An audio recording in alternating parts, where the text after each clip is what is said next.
Hi, this is Meridith Powell, and I've got to tell you, it is an honor to be talking with you today, an honor to be supporting and standing with Ukraine, and an honor to be presenting my keynote, and in hopes that it helps at all, about turning uncertainty into competitive advantage.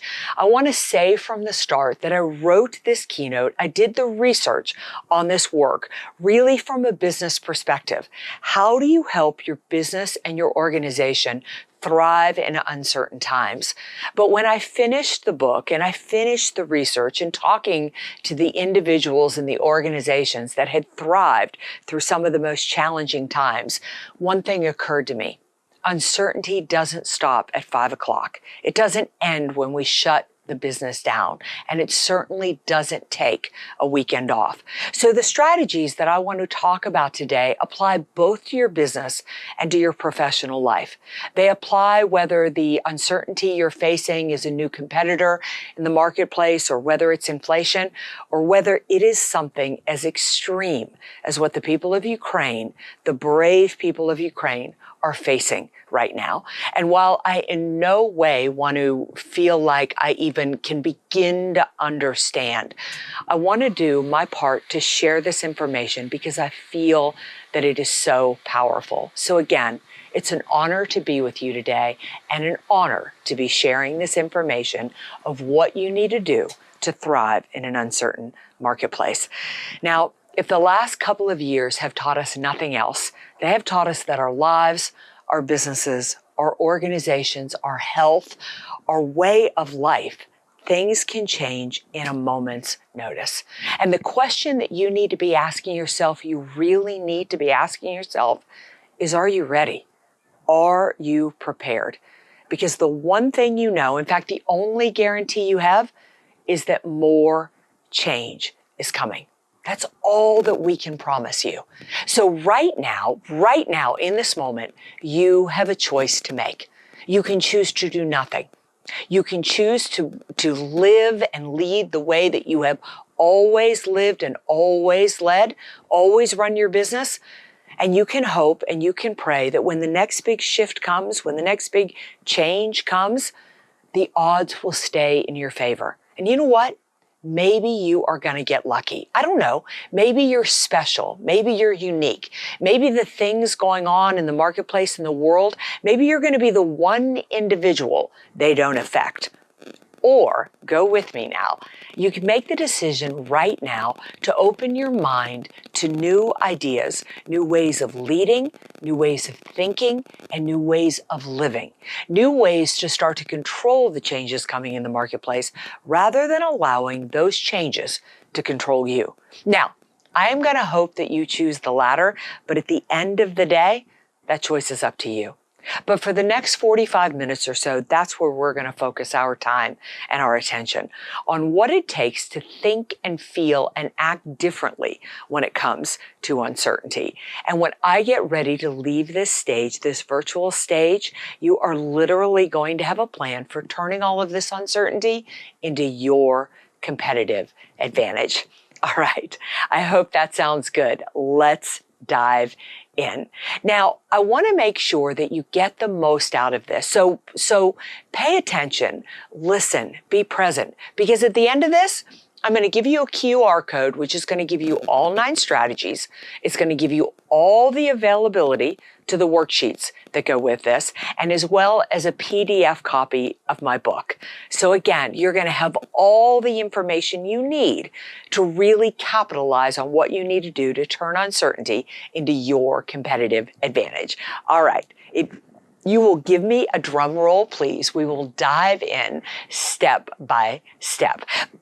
But before we do that, I kind of want to back up because I think this is important. I want to lay a foundation here. I want you to understand where I came up with these strategies, but more importantly, far more importantly, why I know these strategies work. See, a couple of years ago, long before we ever heard of COVID or we ever believed war would break out in Europe, I became obsessed with the word uncertainty, how we think about it, how we feel about it, how we react to it. And let me tell you, we don't like that word.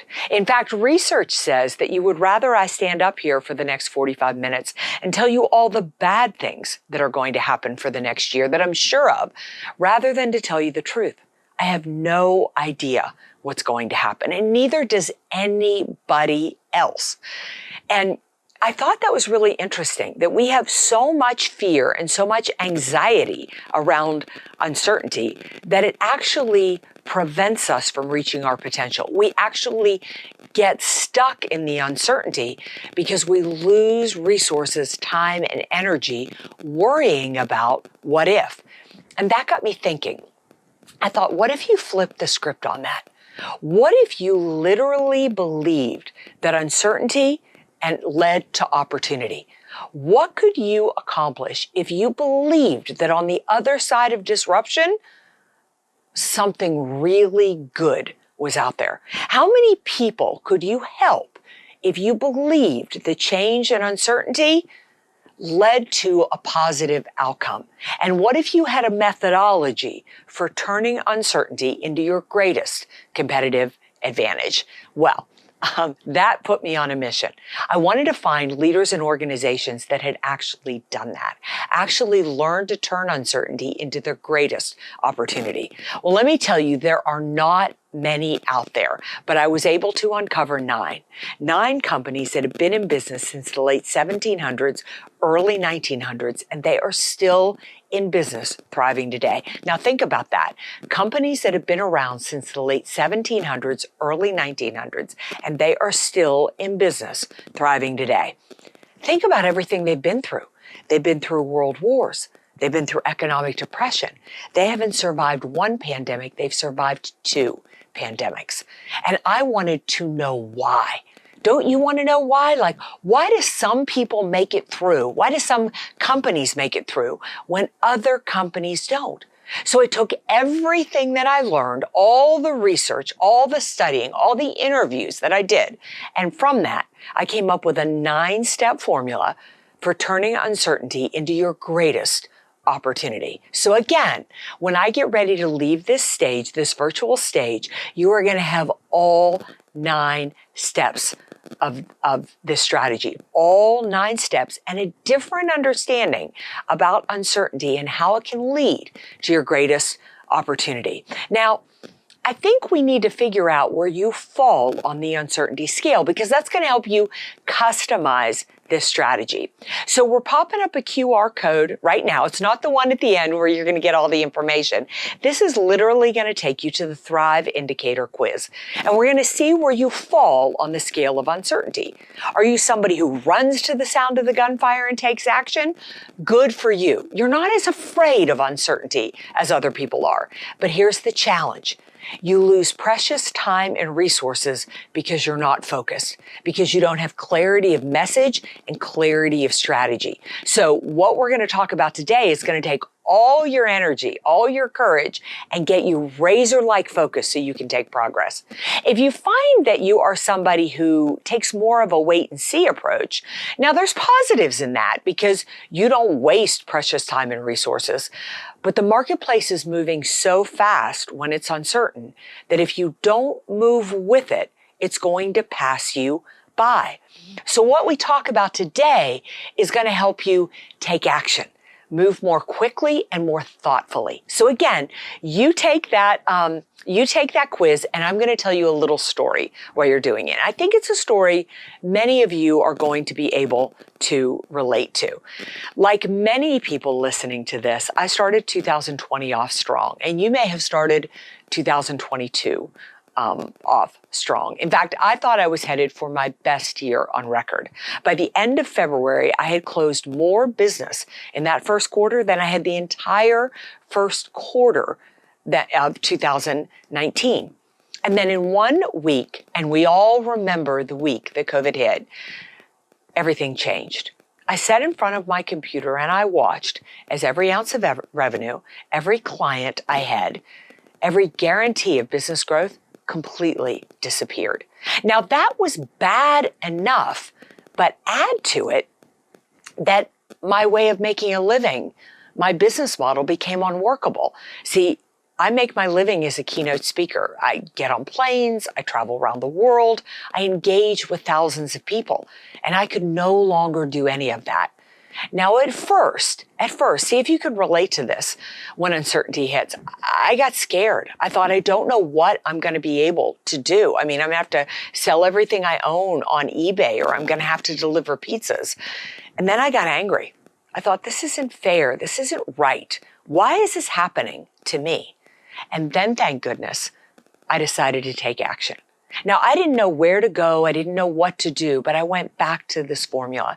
See, I went back to these companies, these organizations, these leaders who had been through world wars, who had been through economic depression. They'd already been through a pandemic. And I decided to apply what I'd learned.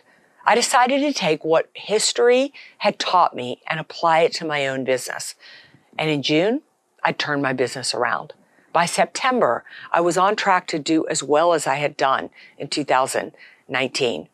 By December, I'd actually outpaced. I'd had a better year in 2020 than I'd had in 2019, despite the fact that most in my industry were completely wiped out. 2021 set another record year, and 2022 is looking the same. I share that with you because I want you to understand these strategies work. They work no matter the industry you're in. They work no matter the geographic location where you are in the world. And they work no matter the uncertainty that you're facing. If it's something that looks, like COVID, if it's something that looks like and is something as big as the people of Ukraine are facing right now, if it's something as small and minor as a new competitor in the marketplace, these are the strategies that you put in place. Now, I want you to understand you need to do all 9. You can't skip any of them, and they have to be done in order. But I was on a mission. I wanted to do one thing. I want to help people start to think differently about uncertainty. And again, I cannot imagine what it is like to be a citizen, somebody who is passionate about their home country and is under assault at the level that you are. But what I want to provide you with is a steps and an action plan.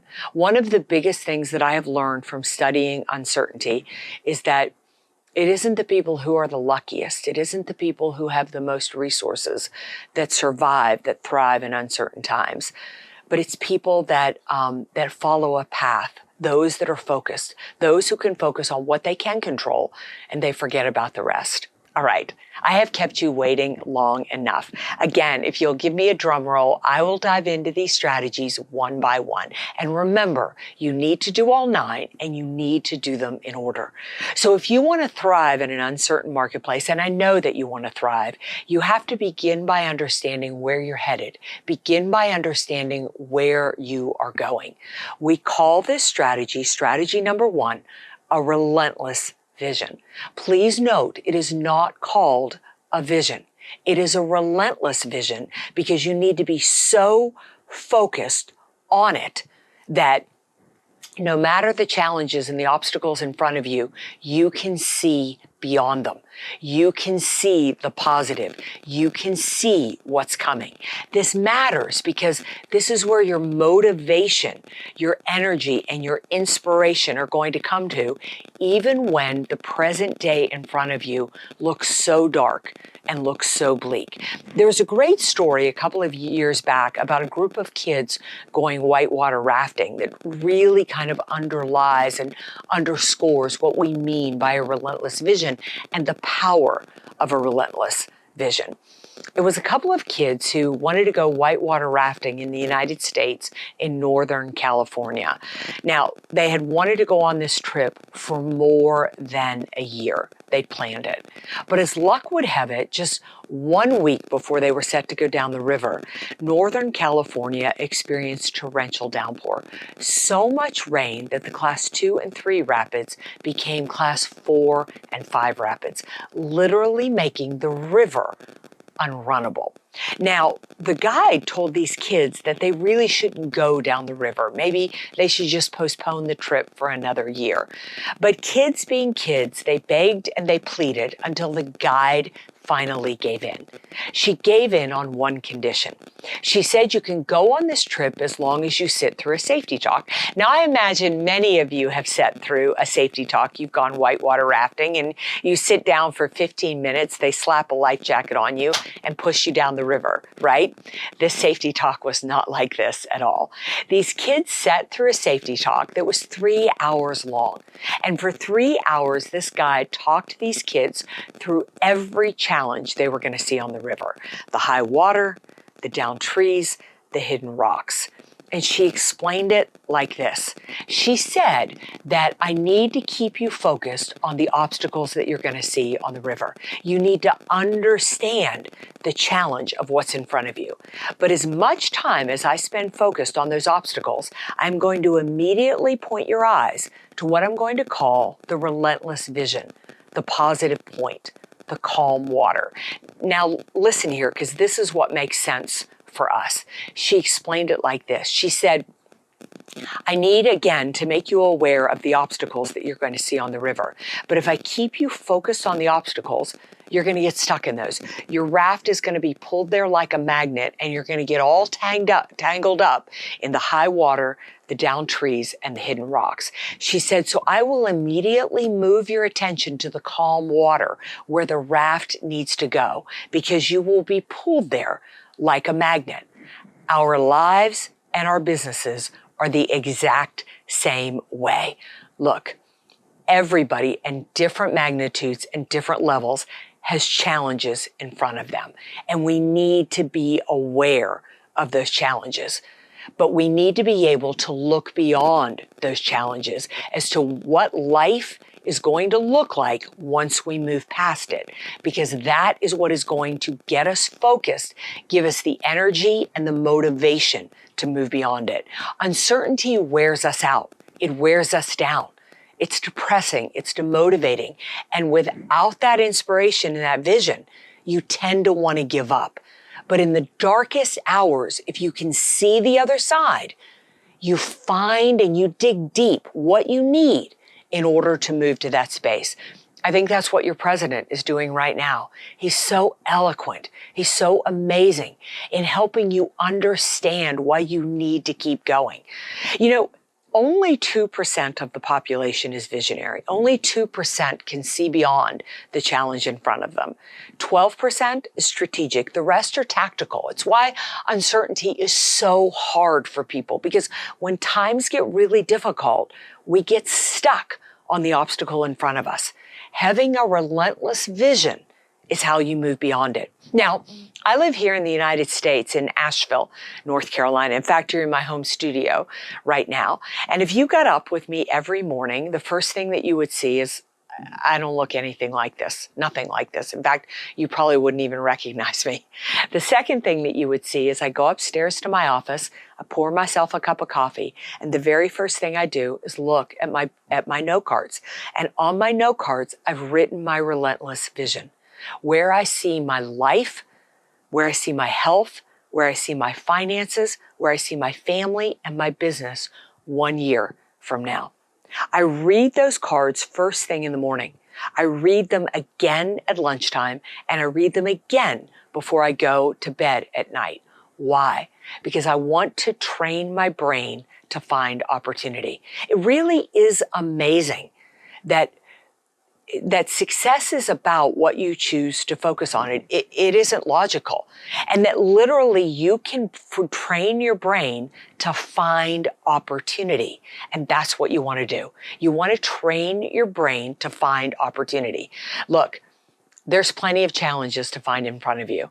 And left alone, your brain will find every obstacle it can find. But if you train it to find opportunity, if you train it to look for the way past the obstacles, it will find the way past the obstacles. So that's our foundational piece. That's where you need to begin. You need to begin by helping yourself see past the challenges in front of you and look to the opportunities in front of you.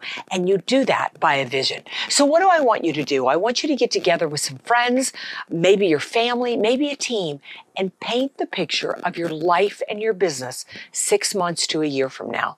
And I want you to focus on that every day, because if you focus, your mind will find a way to create that future for you. All right. Now, before you think that I am just all Pollyanna and all you have to do is paint a beautiful vision and life will work out, we're going to roll into strategy number 2. And in strategy number 2, we talk about the challenges in front of us. When I first started studying uncertainty, I think I started studying the military a lot, because I don't know anybody who has to deal with more uncertainty than the military. They never know what they are walking into. And there's a great term that the United States military uses called embrace the suck. And what they mean by embrace the suck is that it isn't the optimists that survive in uncertain times. It isn't the pessimists that survive in uncertain times. It's the realists that survive in uncertain times. Those people who are able to say, this is what is in front of us. We have to deal with it. Now, we call this strategy number 2, conditioning yourself for change. And if you want to thrive in an uncertain marketplace, then you need to condition yourself for change. How many of you right now believe that if you shut off this video and you turned it back on half an hour from now, that everything would be exactly the same? You don't. Our world is moving so fast. If you know that change is coming, why don't you get ready for change? If you know that things are not going to be exactly the way that they are now, why don't you get ready for those changes? See, the truth is the change can be your greatest opportunity if you see it coming. If you ignore change, change is going to bury you. I'm going to repeat that. Change can be your greatest opportunity if you see it coming. If you ignore change, change is going to bury you. Change is like a muscle, and the more you work it, the more you think about it, the more you talk about it, the more resilient you are going to be to change. Now, we use a tool for this, and it's a tool that you're going to get a copy of it. But I want you to go ahead and write these words down, and we're just going to play with the tool a little bit. We call this tool a skeptic, and it's basically a way to predict the changes coming in the marketplace. It's a way to put you in control of change rather than allowing change to control you. Are you ready? All right. Society, competition, economics, politics, technology, industry, customers. Just write these down vertically. Society, competition, economics, politics, technology, industry, customers. All I want you to do is to use this tool every couple of months with a group of friends, a group of team members, anybody, group of peers, and just ask yourself, do a brainstorming session for no more than 30 minutes and ask yourself, what changes do we see happening with society? What changes do we see happening with competition? What's happening economically? What's happening with politics? What's happening with technology? What's happening with industry, our customers? And then once you have that brainstorming session, you simply ask yourself, what, if any, changes do we need to be paying attention to now? What do we need to get ready for that is shifting in the marketplace?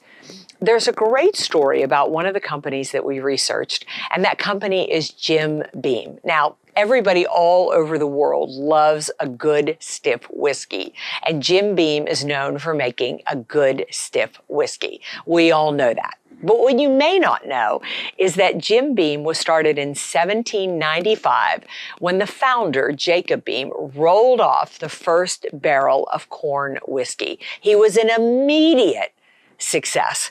And growing a whiskey business over 200 some odd years has definitely had its challenges, but probably none as big as the grandson of Jacob Beam, Jim Beam, had to deal with.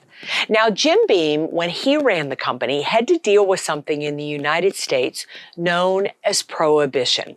Now, for any of you who do not know what prohibition is, hold on to your seats, because prohibition was this crazy idea here in the United States that we would outlaw the making of, the drinking of, and the selling of liquor, that it would become completely illegal. So Jim Beam had to deal with this threat that the way he makes a living, his livelihood, the way he supports his family, at any moment could become completely illegal. Now, Jim Beam and all of his competitors never, ever believed that prohibition would become law. They just thought the citizens of the United States would never stand for that, and lawmakers would never go that far. Everybody ignored this threat. Everybody, that is, except Jim Beam. Even though he didn't believe it would ever happen, he asked himself a very important question. And that very important question was, what if? What would I do if the way I make a living, how I support my family, was suddenly illegal? So before prohibition became law, he started to diversify his income streams. He invented in land in Florida and started growing citrus. He invested in the mining industry. So when the unthinkable happened, he was ready. He was prepared. While all of his competitors declared bankruptcy, he was able to keep his family afloat and able to protect his whiskey recipe. So once again, while his competitors were cleaning up the past, he could start to look to the future. And he started to think, what if? What if prohibition became repealed? What if that law went away? And again, while all of his competitors were busy trying to clean up from the unthinkable happening, he collected investors, he got ready, so that when prohibition was repealed, he was back up in business within 120 days, far ahead of any of his competitors. Now, he didn't do this because he was a better whiskey, because it was a better company. He did it because he was prepared, because he was ready. So that's the question on the table to you. You know that change is coming. Get ready for change. Start to control the changes coming in the marketplace rather than allowing those changes to control you. And don't try to deny the change is coming, because sometimes the unthinkable happens. But right now, you have time to get ready for the unthinkable. You have time to think about, how could I diversify my time, my energy, my resources? How could we find a way to make it through the uncertainty?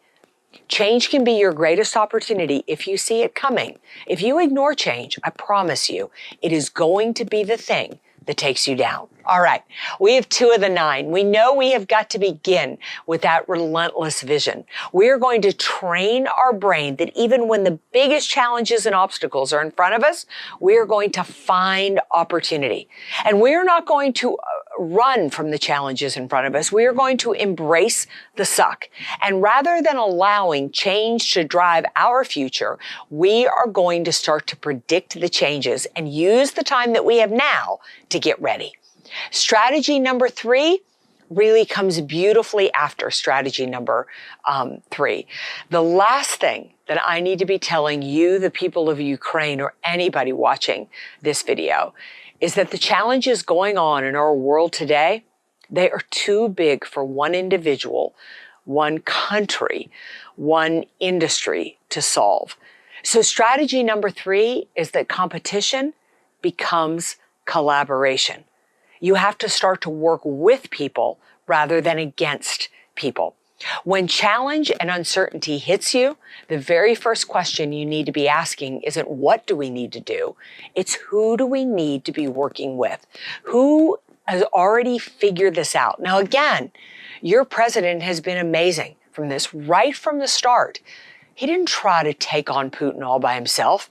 He went out and tried to bring in other partners, others to help him, because that is what it was going to take.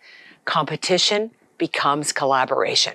So once you go through the skeptic tool, once you understand the challenges that you're facing in the marketplace, the next question that you need to be asking yourself is who do we need to work with? Who do we need to work with?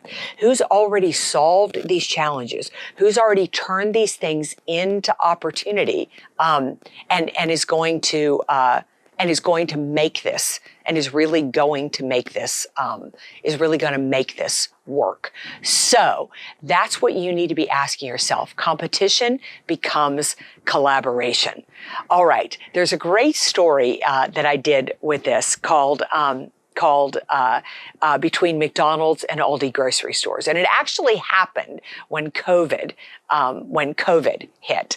So let me kind of walk you through how this collaboration worked. When COVID hit, McDonald's, which is a restaurant we all know, they're all over the world, and Aldi, which is a grocery store chain, were both labeled essential businesses, both permitted to stay open. So the difference was that McDonald's was only allowed to have their drive-thrus open, which meant that they were not going to need all the workforce that they had. They had too much labor. Now, they didn't want to lay people off. I mean, that seemed really, really cold. So rather than lay people off, they went in search of who they could work with. Enter Aldi grocery stores. Now, Aldi grocery stores had the opposite problem. They now had to stay open 24 hours because people needed access to food and to other necessities. And they didn't have enough labor. I mean, first of all, they'd never stayed open 24 hours. Add to that, some of their labor didn't want to come in because they were afraid. You know, they had pre-existing conditions. But luckily, an executive at McDonald's reached out to Aldi grocery stores and said, could we work together? McDonald's loaned their employees to Aldi grocery stores. Now, McDonald's got to get a huge expense off their bottom line. They got to be a hero with their employees because they found them opportunity in time of crisis, and they then they were able to bring those employees back once the crisis was over. Aldi grocery stores got a completely trained workforce that they were not going to have to keep full time. So that when things went back to some semblance of normal, they were going to be able to able to easily lay those people off. So the question that you need to be asking yourself when crisis hits isn't what do we need to be doing, but who do we need to be working with? How can we pool our precious time, energy, and resources together to really make this work? All right. Strategy number 4. Now, I got to tell you that strategy number 4, it is my absolute favorite strategy. And the reason it is my favorite strategy is because I never saw it coming. I never believed that it would actually happen. And strategy number 4 is just one that I didn't understand how powerful it is. Now, the most challenging thing, I believe, in an uncertain marketplace, the most difficult thing you will ever have to do is make a decision. How are you supposed to make a decision when you have no idea what the future holds? How do you spend your money? What do you invest in? Do you buy things? Do you pull back? What are you supposed to do when you have no idea what the future holds? Well, every single company that I researched, everyone I talked to, made decisions exactly the same way. They made decisions according to their core values. Your core values, who you want to be in the middle of this crisis and who you want to be when this crisis is over, is what is going to guide you through any crisis in front of you. So once you are clear on your core values, you use them like a litmus test. You use them like a North Star. If the decision in front of you aligns with your core values, it is the right decision for you. If it doesn't, you let it go. The company that we highlighted in the book for this was King Arthur Flour. Now, King Arthur Flour got its name because one of the founders went to go see the play, a play many of us have seen, called The Knights of the Round Table. And in The Knights of the Round Table, this play is really about the valor that these knights show, how committed they are. They never compromise their core values. And the founder of King Arthur Flour came back to his partners and he said, I want to be that kind of company. I want to be so committed to our core values. I want to be so clear on who we are that no matter the challenge in front of us, we have the courage to stick to our core values. And one of their core values was quality. They wanted to be the highest quality flour. So when new technology came out, like the rolling pin, at that time, that was new technology, they tried it. But it didn't have the consistency, it didn't have the quality, and it just didn't live up to who they wanted to be. So they let it go. Now, all of their competitors laughed at them because now their flour was more expensive and they couldn't produce the quantity, but they stuck to their guns. And now they're the oldest baking company still in business today. Your values are powerful. So again, I don't profess to even understand the challenges that you're facing in front of you, but now is the time to really sit down and think about your values. Who are you? What type of person do you want to be? What difference do you want to make in the world? And every decision in front of you, use your core values to guide you, because your core values will carry you through.